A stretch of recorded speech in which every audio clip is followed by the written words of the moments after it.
Des albums photos de soldats datant de la Seconde Guerre, ce collectionneur en a feuilleté des dizaines. Mais dans sa dernière acquisition, il fait une découverte glaçante. Quand je suis tombé sur cette double page, je suis vraiment resté interloqué, choqué. Une série de photos capturées à quelques secondes d'intervalle. Des officiers allemands, pris sur le vif. Ils escortent une quarantaine de soldats français, des tirailleurs africains.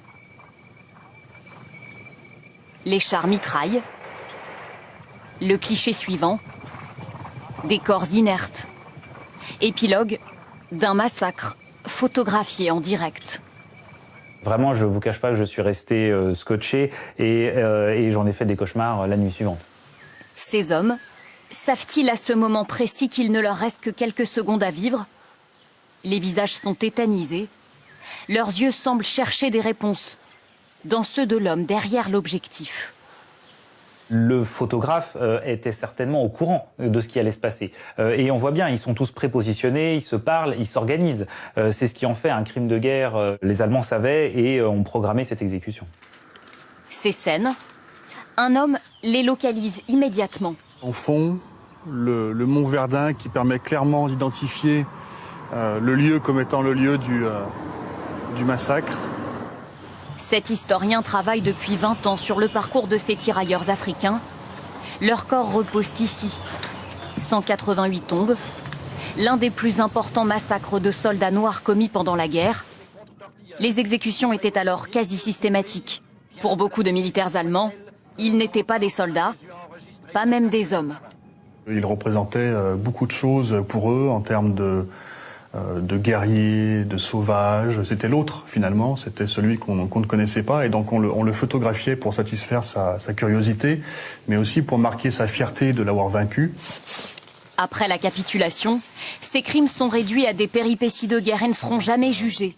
Ce spécialiste a longtemps cru à la responsabilité des SS. Désormais, il le sait. C'est l'armée régulière allemande qui est coupable. On a une preuve voilà, qui est indiscutable, qui va nous permettre d'aller chercher très précisément qui étaient ces hommes, puisqu'on a les marquages des unités, on a les numéros des chars, et l'étape prochaine sera de se rendre dans les archives allemandes pour tenter d'identifier les assassins.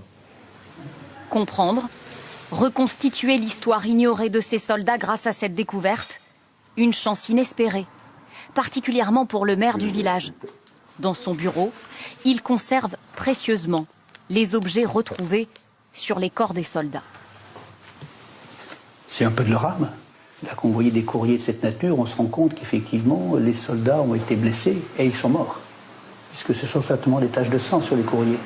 La seule chose que nous pouvons leur accorder maintenant, c'est effectivement de respecter le don de leur vie pour défendre notre territoire. Et donc la liberté, l'égalité, la fraternité de notre pays, qu'ils ont fait leur, alors qu'ils venaient d'ailleurs. Et voilà pour cette histoire incroyable qui a quasiment été oubliée pendant 80 ans.